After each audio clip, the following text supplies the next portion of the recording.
They used my own gun on me. 2 shots, one low, one higher, both meant to hurt more than kill.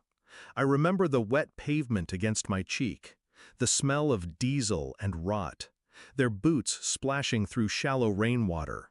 On speakerphone, my wife's voice, calm, sweet. "Did you get him?" My ex-military buddy answered, "Yeah, 2 in the gut, now let's get his son." They laughed, boots faded. They forgot what I wear under my shirt, not just a vest, ceramic plates. I waited, still, silent. Rain drummed against my ear. Every drop was a countdown, not to vengeance, to truth. Because tonight wasn't about bullets, it was about why. 2 hours later, I was home, alone, blood seeping into gauze under my shirt. The bed smelled of her perfume. Not the one she wore for me, the expensive one she only sprayed for special occasions. Her side of the closet was open, 3 dresses missing. My phone lit up, an unknown number. A message, "He's asleep, same time tomorrow?" I stared at the screen. The sender had sent it to the wrong number, no name. Just a mistake, or maybe fate finally tripping over itself. A slow breath. It wasn't shock I felt, it was an odd, hollow confirmation.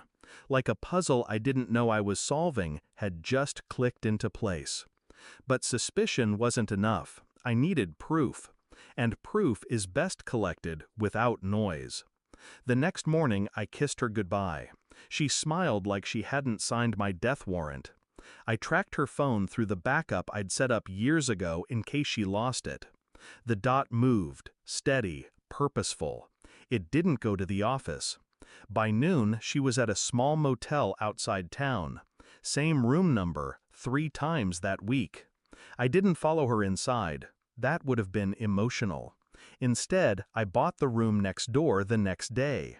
Through the thin wall, I heard muffled laughter, and his voice, my old friend's voice, the same one that had counted my kills in Afghanistan and just counted 2 bullets into my gut.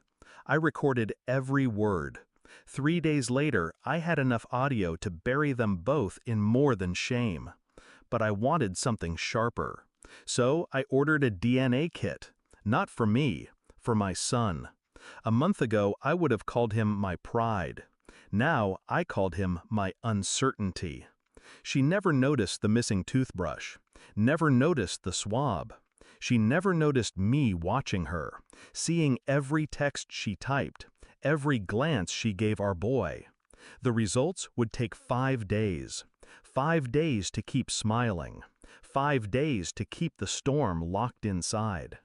The envelope arrived on a Wednesday, thin, clinical, unapologetic.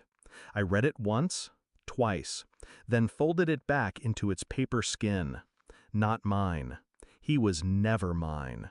That night, I set the report on the kitchen counter. She walked in from her late shift and froze. Her eyes darted to the paper, then to me. I said nothing. She opened it, read. The blood left her face. Where did you—" I poured coffee. No sugar, no milk, just black. The silence pressed harder than any words could. She tried again. "This doesn't change anything." My gaze met hers.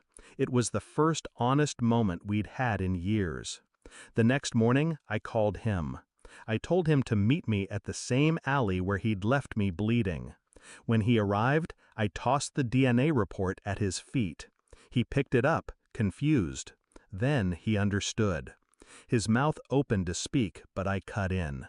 "She's all yours now, both of them." His face twisted. Pride, guilt, victory, all fighting for the same space. I let him keep it, because I'd already sent every recording, every text, and the DNA results to her parents, his wife, and the board of the veterans charity where he played hero. I didn't need to raise my voice. By nightfall, he'd have nowhere left to hide. I didn't go home. Home didn't exist anymore. Instead, I drove until the city disappeared in the rear view. Fields, empty roads, quiet air. The storm inside me was gone. Not because I'd won, because there was nothing left to lose. They thought the bullets were meant to kill me. They were wrong. The truth did that on its own. And the best part? I never fired a shot.